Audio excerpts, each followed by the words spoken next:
Jessica Ennis or Jess? Yes. You don't mind which, do you? I don't mind. There's going to be 5 minutes with an Olympic champion, and I'm going to ask you to count down once the battery's gone in. 5, 4, 3, 2, 1, please. Okay. Okay. Here we go.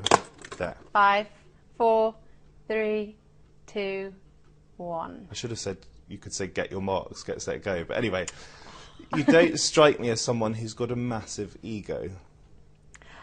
I try not to. No, I'm obviously very competitive, and you've got to be if you do sport. But no, I wouldn't say I've got a huge ego. Where did you get the will to win from? I think that it came from my parents and how I was brought up, and also part of just who I am. I've always wanted to, achieve as much as I can, and I was always kind of do one thing and then I was on to the next thing and the next. So the heptathlon was perfect for me. I was going to say the heptathlon involves, doesn't it, multitasking? Yeah. Are you good at multitasking then still in other things? Yeah, I'm good at multitasking. I'm always kind of busybodying around the house and trying to do as many things at once. And I'm very indecisive as well. So the heptathlon is the best event for me. Just try to sum up for me how much hard work went into becoming an Olympic champion.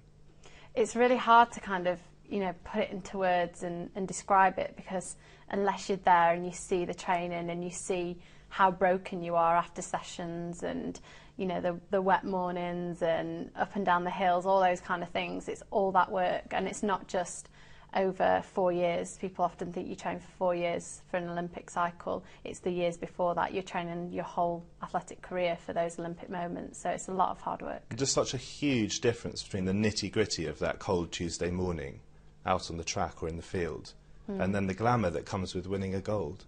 Yeah, as an athlete though, you don't let yourself think about what would come after. You just have to, train and train and train and put all the work in, and then all you want to do is get on the top of that podium, and then after it's just a whirlwind of excitement and all these things that happen that you just kind of never really thought about before. Be honest, would it have felt worth it if you'd got a silver medal at London 2012? I think with the situation that I was in and the lead up and me having won the World Championships and the Europeans, a couple of years before, I honestly think if I'd won a silver, I would have been devastated, and I think the whole country would have been devastated as well. So yeah, it was really tough going into it because I knew that anything but gold was failure, really. Is it a strange thing to go on a very personal journey, but one that the public buy into? Yeah, it is really strange because in Olympic year it's just, everyone gets involved, and people that don't normally follow sport, they get involved and they enjoy watching it. And it's been years and years of hard work, and you're just doing what you do every year. But for everyone then to kind of the focus be on you in that year is, pretty special. I've been reading your book and there are a lot of tears along the way.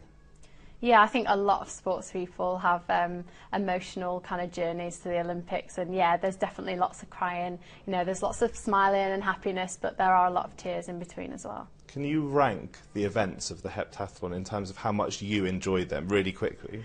The hurdles, number 1, the high jump, the 200, I don't know, this is hard, the long jump, then the shot, then the javelin, then the 800.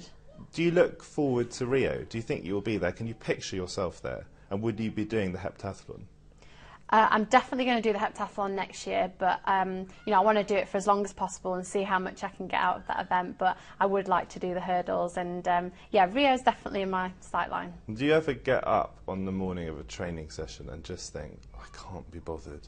Yes, I do. Yeah, I get up and think, it's raining, my body's aching, I don't want to get out of bed and I don't want to train, but you have to drag yourself out and you have to put the work in, unfortunately. Could you tell me what the whereabouts rule involves?